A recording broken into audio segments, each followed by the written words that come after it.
দেখো বন্ধুরা কি সুন্দর রুটি দিয়ে রুটি ফুলিয়ে নিচ্ছে ঠাম্মাটা। রাধে রাধে বন্ধুরা, তোমরা সবাই কেমন আছো? আশা করছি সবাই খুব ভালো আছো। আমিও খুব ভালো আছি আমার গোবিন্দের কৃপায়। অনেক দিন পর তোমাদের সামনে আমি একটা এইরকম ভিডিও নিয়ে আসলাম। দেখো বন্ধুরা, আমি কাল একটা ঠাম্মার কাছে গিয়েছিলাম, মানে হচ্ছে আমি যেখানে যাই একটা দিদির কাছে, তিনির কাছেই গিয়েছিলাম। তিনি দেখলাম এই ঠাম্মাটার কাছে গিয়ে বসে আছে, রুটি করছে দেখছে আর রোটলা বানিয়ে নিয়ে যাবে তার জন্য বসে আছে। আর আমাকেও ডাকলো, ঠাম্মাটা বলে তুমিও আসো না, তো গল্প করব একসাথে। কি বলো তো, এই ঠাম্মাটার কাছে আমি কোনোদিন যাইনি, মানে হচ্ছে আমি যেইখানে যাই ওই দিদিটার বাড়িতেই আমি সত্যি কথা যাই, আর কোথাও যাই না। আর উনি দেখলাম সেখানে আছে, আমিও তাই ওপরে গেলাম। ওনারা না ছাদ দিয়ে যায়, আমি লাস্টে ভিডিওটার মধ্যে দেখিয়েছি, তোমরা ভিডিওটা দেখো বুঝতে পারবে। আর এই ঠাম্মাটা কি সুন্দর রুটি করছে দেখো, এক হাতে রুটি বেলছে, এক হাতে লেচি কাটছে আর করছে, খুব সুন্দরভাবে করছে। আমার বেশ ভালো লাগলো, তাই ভিডিওটা করলাম তোমাদের সাথে শেয়ার করব বলে।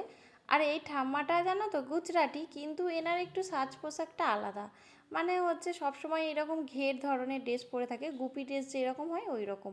আর এইখানে দেখো রুটি একটা বানিয়ে নিয়েছিল, সেটা দিয়ে দিয়ে সব কিছু ফুলাবে কি সুন্দরভাবে। তোমরা ভিডিওটা দেখতে থাকো, ভালো লাগবে।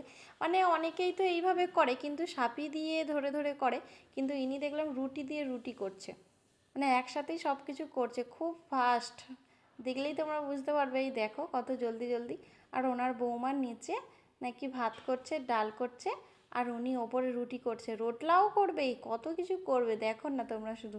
মানে ওনারা নাকি দুজনে দুরকম কাজ করে, ওনার বৌমা কোনোদিন উনুনে রান্না করেনি, আর ইনি হচ্ছে উনানেই রান্নাটা করে। আর ওনার বৌমা নিচেতে গ্যাসে ডাল ভাত করে, আর ওনারা একসাথে ডাল ভাত রুটি প্রত্যেক দিনই নাকি খায়। আমি জিজ্ঞাসা করছিলাম, আমি বলি তোমরা শুধু ভাত শুধু রুটি এইরকম খাও না? বলে না গো, আমরা প্রত্যেক দিন রুটি ভাত দুটোই খাই। আর দেখো খুব সুন্দর সুন্দর করে রুটিগুলোও করে নিচ্ছে। আর আমি এই যে বসে আছি, আর এখানে সেই দিদিভাইটা, আমি এনার কাছে গিয়েই বসে থাকি, উনি দেখলাম সেখানে বসে আছে, তাই সেখানেই চলে গেলাম। কি বলছি কি জানি, হাসাহাসি তো করি বসে বসে। ঠাম্মাটা অনেক কিছু গল্প করছিল, বেশ ভালো লাগছিল, কিন্তু সেইগুলো আর শেয়ার করলাম না। একদিন শেয়ার করব ওনাদের ভাষা, ঠিক আছে তোমাদের সাথে। আর এইদিকে দেখো রুটি করতে করতে পুরো অন্ধকার হয়ে গেছে, অনেকটাই সন্ধ্যা। আমি বললাম বাড়ি চলে যাই, বলে একদিন এসেছো বসো না। আমি বলছি না গো, আমাকে সন্ধ্যা দেখাতে হবে, আমাকে বাড়ি যেতেই হবে। আমার সেখানে ছেলেরা একা একা বসে আছে, বলে তোমার আবার ছেলে এলো কোথা থেকে? আমি বলি আমার ছেলে আছে তিনটে, তুমি জানো না? বলে কই দেখি। দিয়ে ছবি দেখাচ্ছিলাম গপুদের, বলে বাহ খুব ভালো, তোমার ছেলেরা সব জানে যে আজ একটা ঠাম্মার কাছে গিয়েছে, একটু পরে যাবে, এই বলছিল জানো। দিয়ে একটুখানি বসেই পড়েছিলাম, তারপরে চলে এসেছিলাম, এসে বাপিদের সেবা টেবা দিয়ে সন্ধে দেখিয়েছিলাম। আর এইখানে কতগুলো রুটি করেছে দেখো, আর রুটিগুলো সত্যি কথা সব কোটা ফুলেছে, মানে খুব সুন্দর সুন্দর রুটিগুলো হয়েছে। আর এইখানে ওই দিদিভাইটা মানে আটা নিয়ে এসেছিলো, বাজরার আটা যেটা ওনারা বলে, আর ওটা দিয়ে রোটলা খাবে।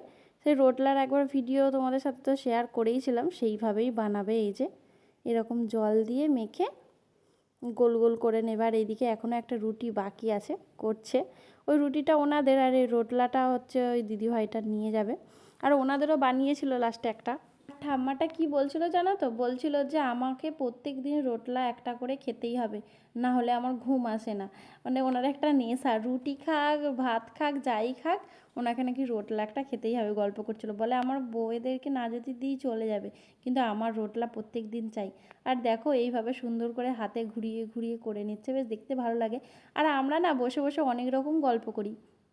দেখো আমরা তিনজন কিন্তু তিন জায়গার, মানে আমি তো আলাদা ধরো, আর ইনি গুজরাটি, আর যার সাথে আমি গল্প করি তিনি মারাঠি।